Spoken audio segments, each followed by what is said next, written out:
Shaburrux presenta Ecos de Terror. Buenas noches a todos. Sean bienvenidos una vez más. Como saben, soy Beren y esta noche seré el centinela. Podrán notar que Ivonne perdió la cabeza. Y es que les hemos preparado un show tan bueno que no quedaba de otra. Los invitamos a escuchar los 5 relatos que preparamos para ustedes, si es que se atreven. En fin, la noche se avecina y comienza mi guardia. Esto es Ecos de Terror.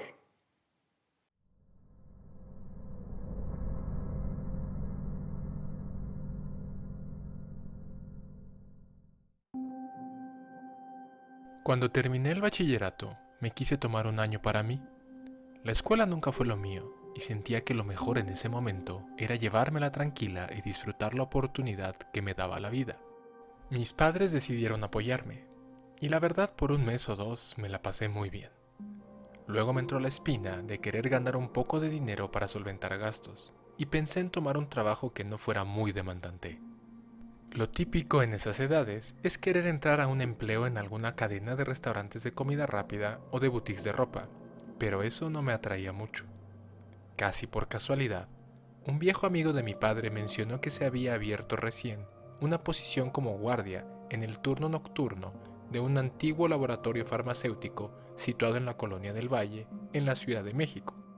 No se requería experiencia previa y el trabajo me parecía fenomenal. Era de noche, no requería interactuar mucho con personas y pensé que podía pasar el tiempo leyendo. A pesar de que mis padres no estaban muy convencidos, me presenté un par de días después para solicitar el empleo directamente en los laboratorios farmacéuticos, y sin mayor complicación, me lo asignaron. Comenzaría al día siguiente, pero me pidieron que acudiera ese mismo día con el equipo de seguridad en turno para que me explicaran los protocolos y que me familiarizara con las instalaciones.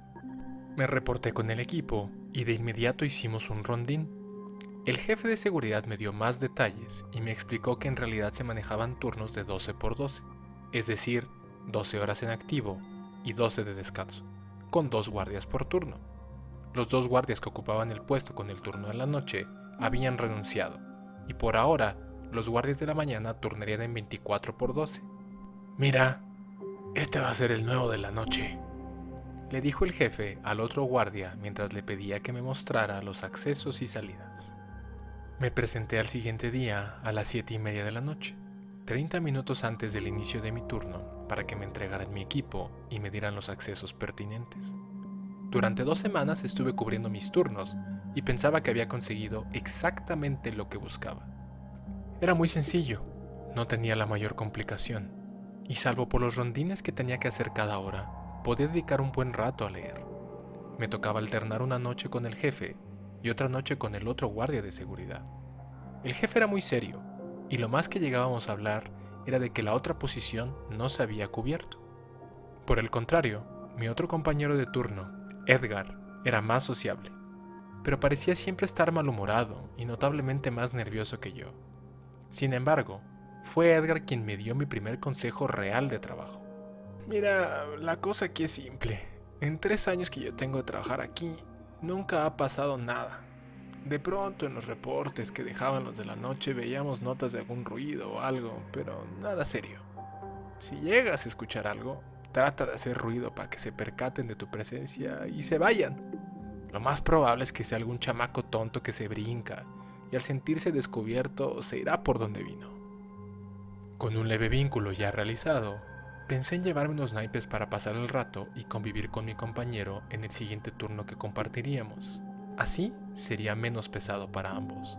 Para mí, esto era algo temporal, mientras que para él probablemente era un trabajo que debía cuidar. Sin embargo, cuando llegué al trabajo, el que me esperaba, fortuitamente, era el jefe de turno. Me explicó que Edgar había tenido un problema personal y que él se quedaría un rato conmigo, pero que no podía quedarse el turno completo porque también cubriría el siguiente. Me dijo que se quedaría hasta la medianoche y así lo hizo. Me acompañó en un último rondín y después lo escolté fuera de los laboratorios farmacéuticos, en donde observé cómo se subió en su viejo y destartalado automóvil y se fue, dejándome solo por primera vez desde que había ingresado. Tomé mi baraja y me puse a jugar solitario. A la 1 de la mañana me dirigí al rondín correspondiente.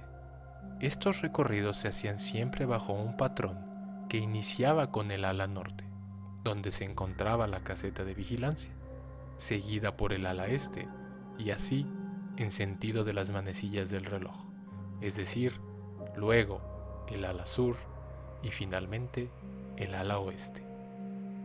En el ala norte todo se encontraba sin novedad, y así lo registraría en la bitácora. En el ala este, donde estaban los sistemas de carga y de mezcla, igualmente sin novedad.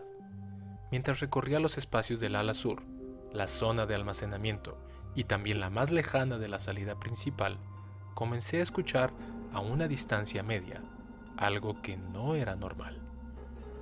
Sentí la necesidad de averiguar, y a medida que avanzaba, pude ir distinguiendo que se trataban de risas, como de adolescentes o niños. Recordando el consejo de Edgar, comencé por caminar con fuertes pisadas, mientras decía, ¡Hey! ¿Quién anda ahí? Con el objetivo de que eso hiciera que, de haber alguien ahí, terminara con su travesura y se fuera. Llegué al cuarto del fondo, donde se guardaban los registros de inventario del producto, y pude notar unas siluetas que se metían a este. Tomando mi tolete y mi linterna, me acerqué a la puerta y la abrí. Cuando hice esto, sentí como si me empujaran varios de ellos, mientras corrían fuera del cuarto de inventario. Perdí un poco el balance, al momento que también escuchaba las risas de nuevo. No los había podido ver, pero ahora estaba seguro de que había niños en las instalaciones. ¡Los estoy viendo! ¡No pueden estar aquí! ¡Tienen que salir!, les dije con la idea de amedrentarlos.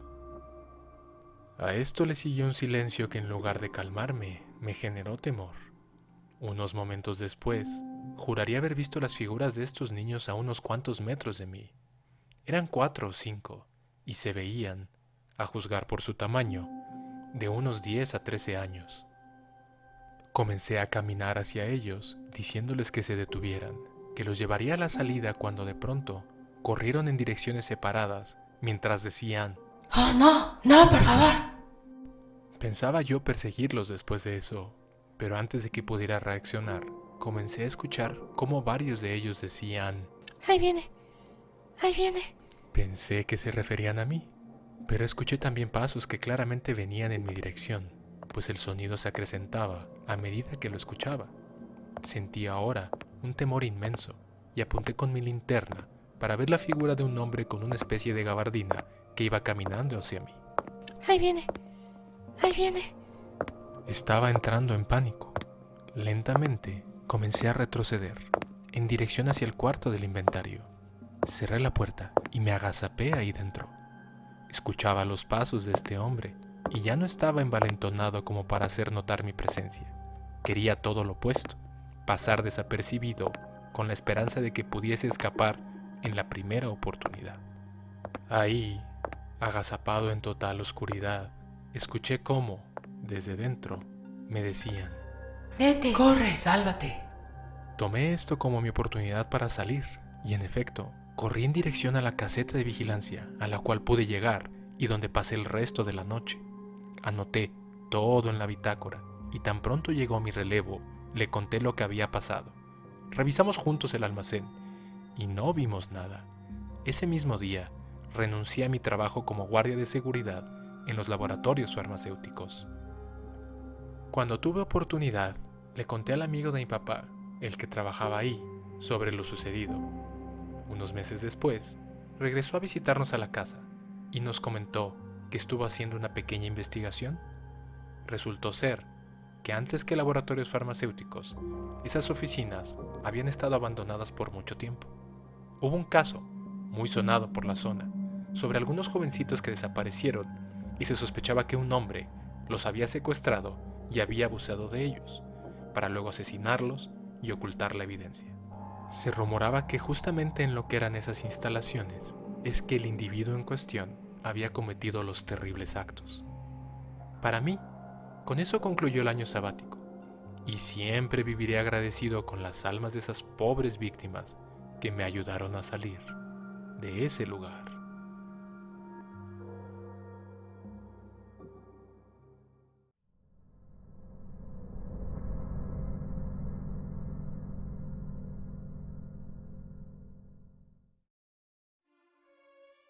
Después de que el padre Bernardo participara en su primer exorcismo, en lo que él consideraba fue el inicio de su llamado como guerrero de Dios, dedicó mucho tiempo al estudio de la demonología y el ritual del exorcismo.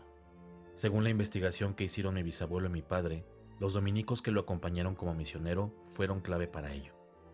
Bernardo había explicado a su hermano, mi bisabuelo, los aspectos básicos del exorcismo según el Rituale Romanum, y de cómo sus mentores trabajaban de manera conjunta con otro manual que al parecer tenía un origen distinto y más reciente, el cuaderno de notas que él había anotado en su primer exorcismo. Le pidió encarecidamente que no divulgara la información, pues en esencia, él y sus colegas ejecutaban exorcismos fuera de la autorización de la arquidiócesis, que a su vez debería validar con el Vaticano, lo cual era causa suficiente para una sanción severa, incluyendo la excomunión, sin contar el hecho de que no seguir al pie de la letra del canon para estos procedimientos era un agravante serio. Lo que narraba mi padre se incluía en las notas del bisabuelo. Era una especie de guía rápida del rito del exorcista. Sin entrar mucho en detalle, lo esencial incluía en primera instancia que todo sacerdote que ejecute el ritual debe estar confesado previamente, para así estar libre de pecado. Se debe utilizar la indumentaria propia del sacerdote, incluyendo su estola, cruz, agua bendita y un cáliz de comunión. Cuando se está en el ritual donde se ejecutará el exorcismo, el sacerdote debe realizar una oración en secreto, la cual está debidamente identificada en el compendio del Rituale Romanum. Lo más extraño venía de la otra fuente, el cuaderno de notas de los dominicos. Su origen se podía trazar algunos años después de la fundación del antiguo convento de San Pablo en Oaxaca, uno de los primeros conventos fundados por la Orden de los Predicadores, tan solo 3 años después de su llegada a la Nueva España. Según los colegas del padre Bernardo, fueron algunos miembros de la orden quienes habían comenzado a trabajar en recopilar casos de personas que sufrían extrañas aflicciones en la zona. Inicialmente solo se documentaban, pues no había un procedimiento difundido y aceptado por la Iglesia para el ritual del exorcismo. Casi 100 años después es que comenzaron a regularizarse las prácticas conforme al canon, y es a partir de ahí donde este compendio especial empezó a tomar otra forma. El Rituale Romanum nos da una pauta para enfrentar este tipo de situaciones. Es una guía general, pero las notas que tienen los dominicos son más específicas. Ellos lo usan como lo usaría un médico para combatir una enfermedad particular, en lugar de un tratamiento genérico, le explicó Bernardo a mi bisabuelo. El cuaderno había sido transcrito varias veces para preservarlo. Tenía su propio pasado oscuro, pues al parecer, los frailes que lo habitaron hasta ser expulsados por el entonces gobernador del estado, Benito Juárez, oponían una gran resistencia, y, curiosamente, una vez que desalojaron por completo el convento, sufrió daños estructurales severos, adjudicados a obras públicas. Pero, según los colegas dominicos de Bernardo, era debido a que fuerzas oscuras querían asegurarse de que ese conocimiento especial se perdiera para siempre. Afortunadamente no fue así. Uno de los frailes logró rescatarlo y se aseguró de garantizar su preservación y uso futuro. No tenemos claro por qué, pero la región en donde estamos tiene una alta concentración de presencias y entidades profanas. Eran palabras que Bernardo usó con mi bisabuelo. Mi padre dice que las siguientes páginas de las memorias del bisabuelo hablaban de mayor detalle del ritual y de los aspectos específicos de cómo resolver ciertas situaciones. Por ejemplo, variaciones especiales en caso de que el poseso fuera un niño que fue ofrecido por sus padres a un demonio a cambio de algún beneficio, etc.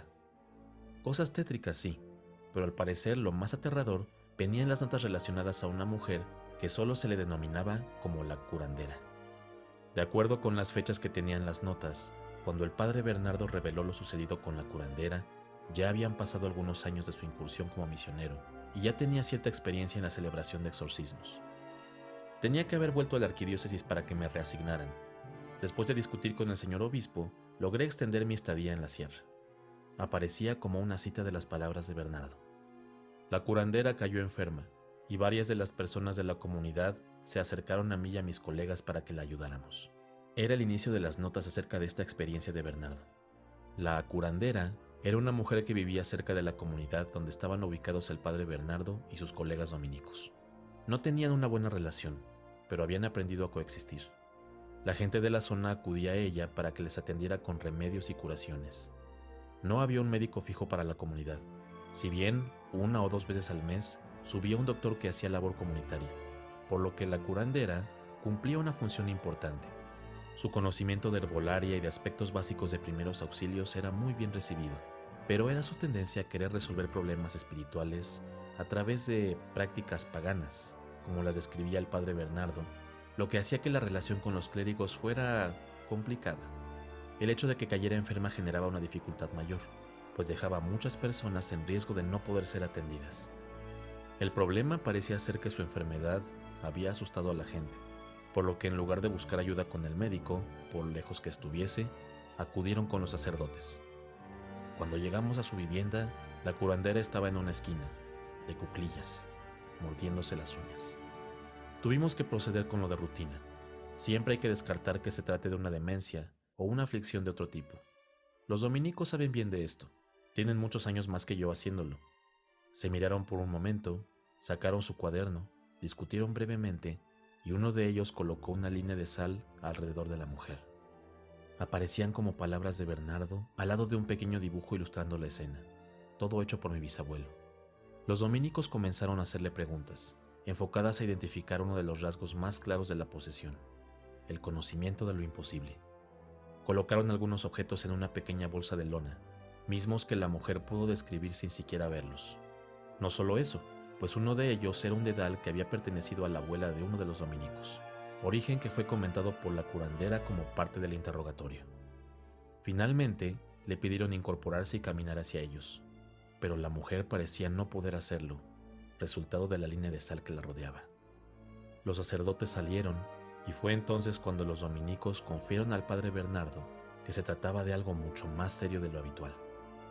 Los sacerdotes se pusieron sus vestimentas y su indumentaria, se confesaron e ingresaron nuevamente para ejecutar su tarea. Tomaron una silla y ataron a la mujer a esta, dibujando nuevamente el círculo de sal alrededor de ella. Luego comenzaron con los rezos.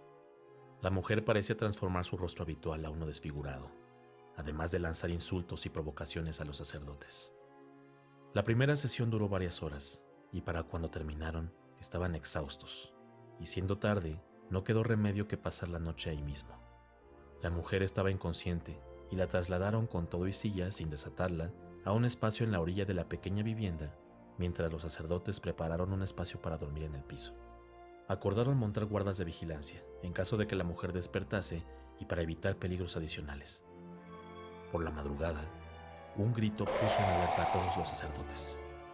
La mujer había logrado librarse de un brazo y estaba intentando desatarse del otro, así como de las piernas. Apresurados, los sacerdotes se colocaron nuevamente su indumentaria, pero este tiempo le sirvió a la mujer para desatarse el otro brazo y descubrir su torso, dejando sus pechos al descubierto. Comenzó a lanzar comentarios lascivos a los sacerdotes, tocando su cuerpo y ofreciéndose a satisfacer sus más oscuras perversiones. ¡Va de retro, Satana!, pronunció con convicción el mayor de los dominicos, mientras apuntaba con su crucifijo a la mujer. La curandera, o mejor dicho, lo que estuviera dentro de la curandera, pegó un grito de agonía, y el padre Bernardo y el otro dominico aprovecharon el momento para atarla de nuevo.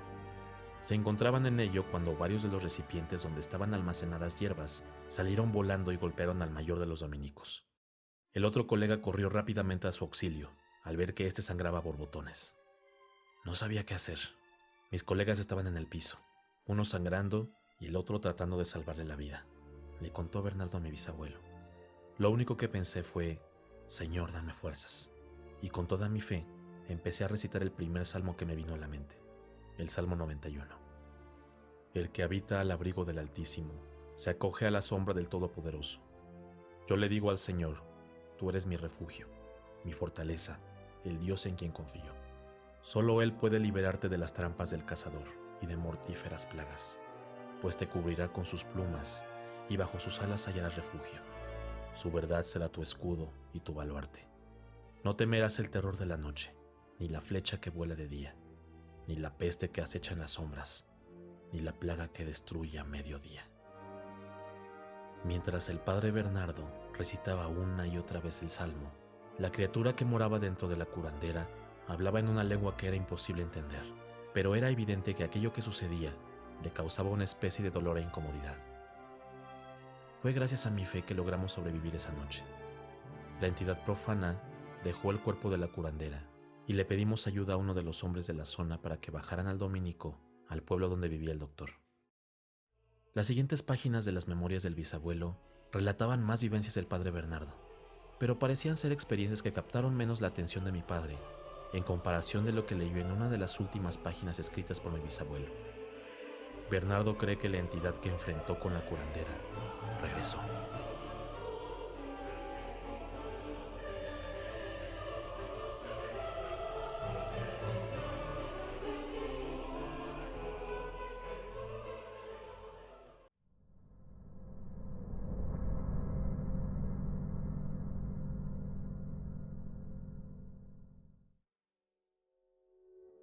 Esto me sucedió en uno de los momentos más felices de mi vida. Acudí al hospital con mi esposo pues daría a luz a mi primer hijo. Todo comenzó cerca de las 5 p.m. y tal como lo planeamos salimos de la casa con nuestras cosas preparadas para pasar unos días en el hospital después de que terminara el parto y tuviéramos a nuestro bebé. La labor de parto fue difícil y tan dolorosa como se puedan imaginar. Y al cabo de unas horas mi hermoso bebé ya habría llegado a este mundo. «Fue niña», me dijo la enfermera mientras me la mostraba. Y así es como Julieta, mi hija, entró a nuestras vidas. A mí me pasaron a una sala de recuperación mientras a la bebé la trasladaron a la unidad de cuidados intensivos neonatales. Estaba agotada, adolorida, y ya era tarde, por lo que comencé a dormitar tan pronto me dejaron sola en la habitación que me habían asignado. Ahí, mi esposo también se quedó dormido en el pequeño sillón del cuarto, a unos cuantos metros de mí. Me despertó el sonido de la puerta al cerrarse. Miré hacia el sillón y noté que mi marido ya no estaba ahí. Supuse que habría ido a la máquina de golosinas o por algún café. Encendí el televisor un momento para no sentirme sola. Me alertó de nuevo el sonido de la puerta al abrirse, pero esta vez quien ingresó fue una enfermera. «Hola, señora. Vengo a ver cómo está», me dijo mientras se acercaba a mi cama. Yo le aseguré que todo estaba bien y que solo estaba dolorida. Durante nuestra conversación, me quedé un poco fijada en su apariencia. Tenía un cabello rubio muy claro, que en combinación con un tono de piel blanco lechoso llamaba mucho la atención. Me di cuenta de que usaba guantes, pero no eran guantes quirúrgicos, sino guantes negros, como los que usaría alguien para vestir.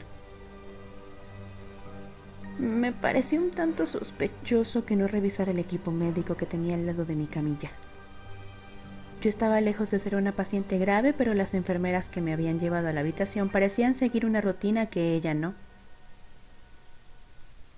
«¿Qué se siente ser mamá?», me dijo con un tono que me hizo sentir incómoda, a pesar de la sonrisa forzada que aparecía en su rostro.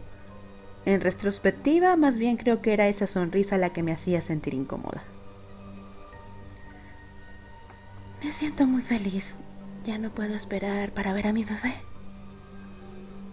le dije con un tono aún amable, pero que ya no era del todo amistoso.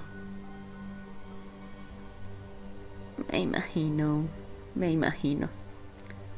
me respondió la mujer con esa misma sonrisa falsa, pero con un tono irónico. «Julieta es su bebé, ¿verdad?», preguntó la mujer, para un punto en el que ya yo estaba en estado de alerta. Le respondí que sí, mientras trataba de procesar que siendo la enfermera y teniendo los datos de la habitación, naturalmente debería saber el nombre de mi bebé. ¿Y no me la quieres regalar?, pronunció la supuesta enfermera.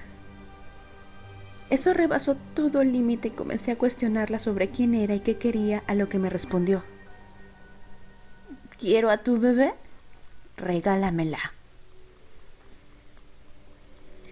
Con la adrenalina al tope quise pararme para confrontarla, pero no lo logré.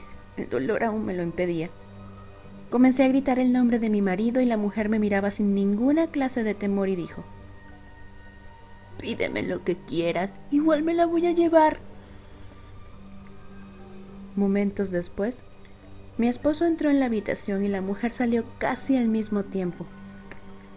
Al cuestionarme de lo que pasaba, le dije que la mujer quería llevarse a la bebé y, como podrán esperar, fue difícil hacerlo entender de inmediato.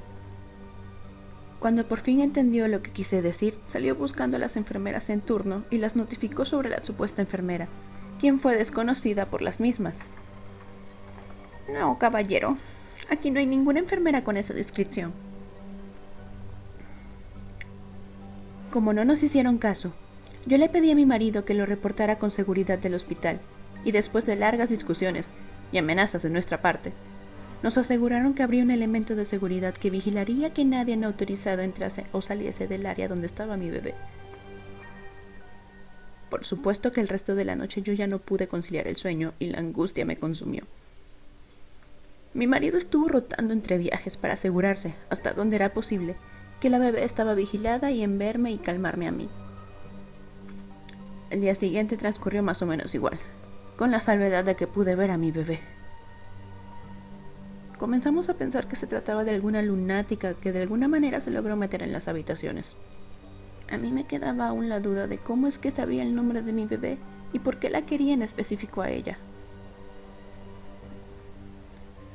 Una vez dada de alta, nos fuimos a casa. Teníamos la cunita al lado de nuestra cama en la habitación principal y justo ahí Julieta dormiría cerca de mí, lo cual no solo era necesario, pero también me ayudaba a estar más tranquila. Esa misma noche, tanto mi marido como yo notamos una luz misteriosa en la ventana, que se movía. Cuando mi marido se asomó a ver qué era, esta luz se alejó rápidamente y, según mi marido, era como una especie de esfera luminosa.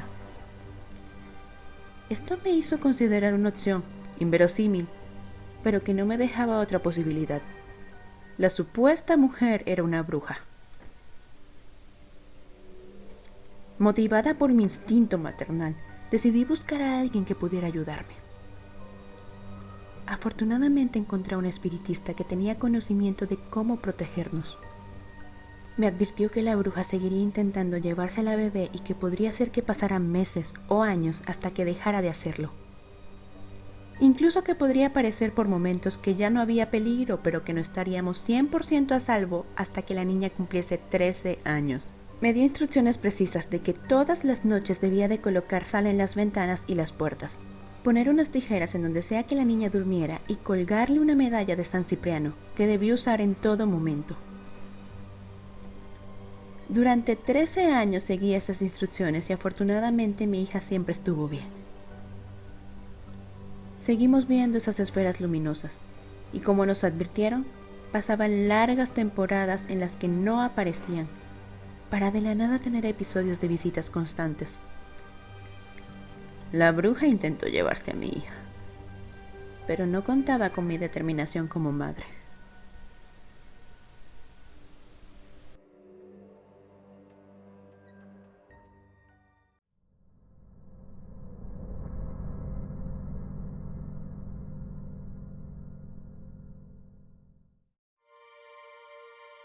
Como aficionado al género de terror, siempre he tratado de estar lo más cerca posible de este. Películas, series, programas, emisiones de radio, podcasts, etc. Ustedes nómbrenlo y seguramente yo habré tenido alguna especie de contacto. Justamente esta experiencia sucedió mientras yo disfrutaba de una de mis emisiones favoritas de mi juventud, La Mano Peluda. Para mí, escuchar La Mano Peluda era una parte fundamental de mi rutina diaria. En punto de las 22 horas yo sintonizaba Radio Fórmula para escuchar el programa. Mi etapa favorita fue sin duda cuando el señor Rubén García Castillo, que en paz descanse, estaba al frente de la locución.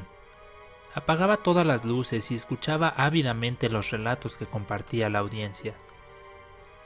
Era muy raro que algún relato me causara nervios o temor, y yo trataba de escuchar el programa completo, pese a que terminaba ya algo tarde y yo me tenía que despertar temprano para ir a la escuela. Muchas veces me tocó desvelarme haciendo tareas y proyectos que me llevaron a dormirme ya de madrugada, después de escuchar el programa, sin que esto afectara de ninguna manera mi sueño.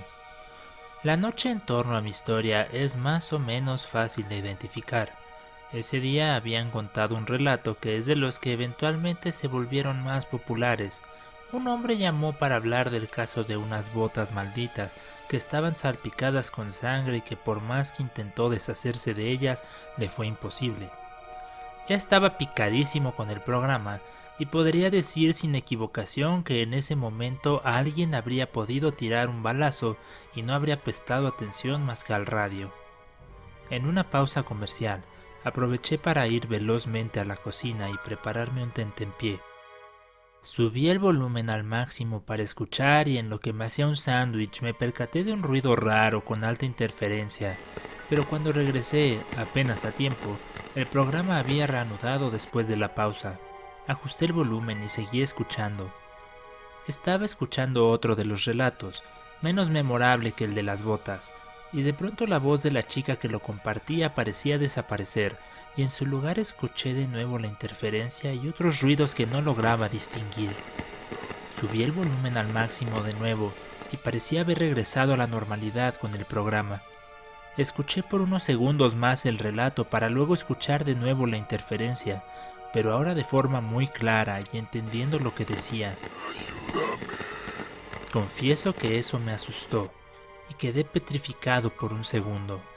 Tomando control sobre mi miedo, pensé que lo lógico sería que en el mismo programa estuvieran haciendo algún efecto de sonido o quizá estaban experimentando con algo para asustar a la audiencia, por lo que decidí cambiar de estación para ver si eso persistía. Cambié de estación varias veces hasta que dejé una donde había una canción de Luis Miguel, pensando en que seguramente aquí no habría ningún sonido que se confundiera. Comenzaba a calmarme cuando de nuevo... ¡Ayúdame! Por primera vez en mucho tiempo sentí un miedo real y profundo. Dando una última oportunidad a la razón, apagué el radio y consideré la posibilidad de que alguien con algún transmisor estaría haciendo una broma. En mi deducción, pensé que si cambiaba de dispositivo y de modulación de FM a AM, podría seguir escuchando el programa sin problema y deshacerme del bromista. Fui entonces por una grabadora de esas de doble cassette, reliquia desconocidas para muchos hoy en día, y puse la estación de la mano peluda, pero esta vez en su frecuencia de amplitud modulada.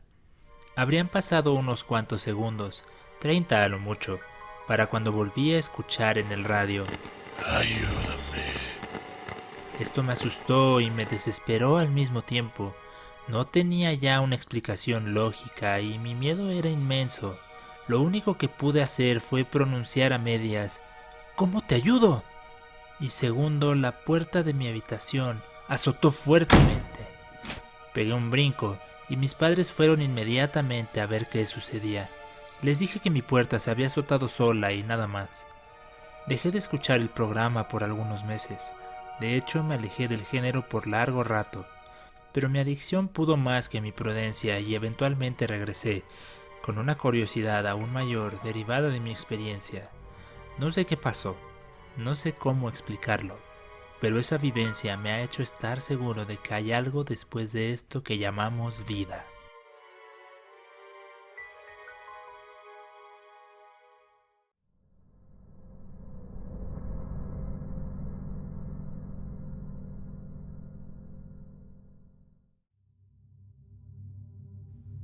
Crecí en un barrio bravo de la Ciudad de México, esa clase de lugares en donde hay principalmente dos tipos de personas, las que intentan ganarse la vida honestamente y las que no. Mis papás siempre intentaron que mis hermanos y yo nos enfocáramos a nuestros estudios y nos tenían muy limitados con respecto a interactuar con otras personas que vivían en la misma zona que nosotros. Salvo por contadas excepciones, no convivíamos con nadie del barrio. No recuerdo exactamente cuándo, pero un día se mudó una numerosa familia a unas cuantas casas de la mía. La imagen debe ser conocida para algunos de ustedes. Esas familias que están integradas por, no sé, 20 y tantas personas y que se acomodan en una misma casa en la que se desafían a las leyes de la física para entender cómo es que caben todos ahí. Muy pronto se hizo conocido en el barrio y esta familia parecía dedicar cierto tiempo a esparcir esta reputación, que eran adoradores de la Santa Muerte. Hoy es relativamente conocido el culto a la Santa Muerte, pero en ese entonces era algo no tan público y la mayoría de las personas del barrio no teníamos idea de lo que eso significaba. Simplemente nos parecía grotesco y aterrador, porque hay que reconocerlo, las imágenes que usan en el culto no son precisamente algo que inspire mucha tranquilidad. Lo hizo más fácil el hecho de que varios de los miembros de esta familia se dedicaban al narcomenudeo. Muchas de las personas que tenían puestos en el barrio habían sufrido alguna clase de oferta y amenazas por parte de esta familia. Los llamábamos los gallos, como referencia al más intimidante de estos individuos, quien se presentaba a sí mismo como el gallo, y quien a todas luces era una especie de líder o cabecilla. Al poco tiempo, el barrio se había vuelto más peligroso y violento que antes. La lucha por el aparente control de las actividades ilícitas que ahí ocurrían hizo que todos nos sintiéramos más vulnerables. Siempre fue bravo, pero existía este código de honor, por así decirlo, que la gente que éramos de ahí no debíamos preocuparnos mucho, dentro de lo lógico, pero comenzaban a aparecer personas asesinadas a media calle, y el sentimiento en general era de miedo que se centraba en los gallos. Hay que sumar a esto que algunas personas murieron sin razón aparente. Una muchacha de unos 19 años apareció muerta en su recámara, producto de una supuesta falla cardíaca. Lo curioso es que unos días antes se le había visto hablando con el gallo, quien, por si no fuera poco, tenía una reputación de mujeriego. La versión que circulaba es que la mujer del gallo había hecho un trabajo refiriéndose a un hechizo o maleficio. Esto se sustentaba en que la familia de la muchacha había encontrado unos restos de animal envueltos con una imagen de la Santa Muerte y acompañados de una foto de la chica. A la de la chica le sucedieron otras muertes que parecían ocurrir en medio de circunstancias sospechosas. Uno de los tenderos del barrio, don Ismael, era alguien duro, rudo, no se intimidaba fácilmente. La gente en la colonia lo respetaba y nadie se metía con él ni con su familia. Tuvo un par de problemas con los gallos que intentaron extorsionarlo y hacerle que pagara por supuesta protección. El señor no se dejó amedrentar y en más de una ocasión los echó de su tienda con pistola en mano. Lo intentaron emboscar en un par de ocasiones y tampoco tuvieron éxito, lo que resultó en intercambio de golpes y hasta balazos. Ni por las buenas ni por las malas se veía que los gallos podrían con el señor. Misteriosamente, don Ismael cayó gravemente enfermo y murió a los pocos días. Nuevamente se rumoraba que en la tienda habían encontrado una manta que envolvía vísceras de animal y una imagen de la Santa Muerte. Estos objetos fueron descubiertos por don Ismael, quien al encontrarlos los arrojó a la basura para al poco tiempo caer enfermo y morir. En un estado de miedo generalizado, los gallos hacían su voluntad en nuestro barrio. Para mí, se convirtió en algo de absoluto terror, en el día en el que el gallo se acercó a mí mientras regresaba a la escuela. Yo ya había notado que desde hacía tiempo, cuando llegaba a topármelo por la calle, me miraba de forma que me hacía sentir incómoda. Y ahora era peor. Me estaba hablando y claramente intentando usar sus supuestos encantos y labia conmigo. Yo moría de miedo de que su mujer nos llegara a ver al mismo tiempo, de que me aterraba el hecho de que él mismo quisiera hacerme algo y que si mi papá se daba cuenta, querría defenderme, pero todos sabíamos lo que les pasaba a los que se enfrentaban a los gallos. Caminando a casa con mucha prisa, le dije que estaba ocupada, que tenía tarea y que tenía que llegar a casa. Mientras me metía a mi casa, solo escuché que me dijo que luego nos veíamos, a medida que se alejaba con una sonrisa burlona, como de alguien que se siente el dueño del mundo. Con algo de angustia, le conté a mi mamá lo ocurrido, bajo la condición de que no le mencionara nada a mi padre. Yo creí estar segura, mientras que la mujer de este individuo no tuviera conocimiento de sus intenciones. Por un par de días pude regresar a casa tranquilamente y comencé a pensar que el gallo se había olvidado de mí y que seguramente ya estaba molestando a otra víctima. Grave error, pues nuevamente me lo topé regresando de la escuela para repetir la escena de él molestándome y yo tratando de alejarlo. Esa noche fuimos a cenar a un puesto de quesadillas de una señora que le hablaba bien a mi mamá. El puesto de las güeras, le llamábamos, ya que la señora y sus hijas eran personas de tez muy blanca y cabello rubio. Desde que llegamos, noté que la señora me miraba afligida, y con justa razón. Después de ordenar y sentarnos, me di cuenta de que la señora dejó un momento encargada a una de sus hijas y se fue a sentar con nosotros. Hablando en voz baja nos dijo: tengan cuidado, la mujer del gallo anda diciendo que le quieres bajar al marido y ya sabes que ella no es de las que se anda con rodeos. Trata de no andar sola y revisen bien su casa y si ven algún bulto raro, no lo vayan a tocar. Mi mamá y mis hermanos me miraron con terror. Yo estaba en shock. Era como si tuviera una sentencia de muerte pintada en la frente. Durante los siguientes días, estuvimos muy alertas de que no apareciera nada extraño fuera de la casa o en el patio. Casi coincidentemente, el gallo parecía haber desaparecido, como si yo ya no le interesara. Al menos eso me causó un poco de alivio, pero sumaba también el temor de que estaba yo en una situación de peligro. Un domingo, mientras mi mamá barría el patio, sucedió lo que temíamos. Fuera de la casa, había una especie de saco de lona que estaba extrañamente sujeto a la puerta de la puerta principal. Decidimos no tocarla, y como pudimos, salimos de la casa. Mi mamá, aconsejada por la güera, había conseguido los datos de una santera que nos podía ayudar en estos casos. Regresamos con la señora que, usando unas pinzas remojadas en agua bendita, examinó el saco. Lo abrió con mucho cuidado, usando una navaja también remojada en agua bendita, y sin tocarlo directamente con sus manos. Hicieron bien en buscarme. Este es un trabajo muy oscuro. Este corazón de aquí simboliza el corazón de quien toque este saco. La imagen de la Santa Muerte es claramente una señal de que le pide que se lleven a esa persona.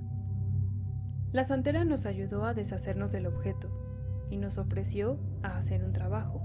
Lo que ella haría serviría para que la esposa del gallo se olvidara de intentar hacernos daño, pero que sería mejor que yo me mudara por un tiempo para que no hubiera futuros incidentes que la provocaran nuevamente. Debido a esto, me mudé casi de inmediato con mi familia a la ciudad de Guadalajara. Viví ahí por casi un año. Decidí regresar cuando recibí la gran noticia de que el gallo había sido arrestado y pasaría muchos años en prisión, al igual que muchos de sus familiares, su mujer incluida. Para cuando volví, el barrio estaba aún en estado de shock por todo el miedo que se había sufrido por tanto tiempo, pero poco a poco regresó a su vibra habitual, bravo pero manejable. Hasta la fecha, entre las personas que vivimos las experiencias con los gallos, compartimos el miedo cuando recordamos cómo era el barrio en esas épocas. Sobre todo, se nos eriza la piel cuando escuchamos que alguien menciona a la Santa Muerte, pues aunque sabemos que hay personas que le rinden culto y son buenas y honestas, en nuestra experiencia hay devotos que usan su fe para propósitos muy oscuros.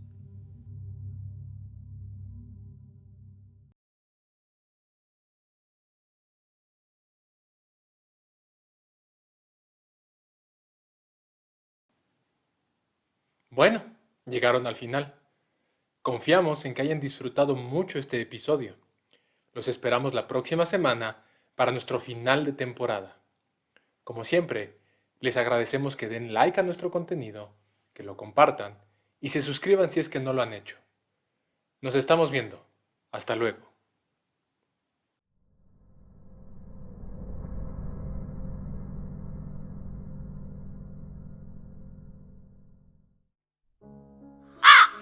Ecos de terror.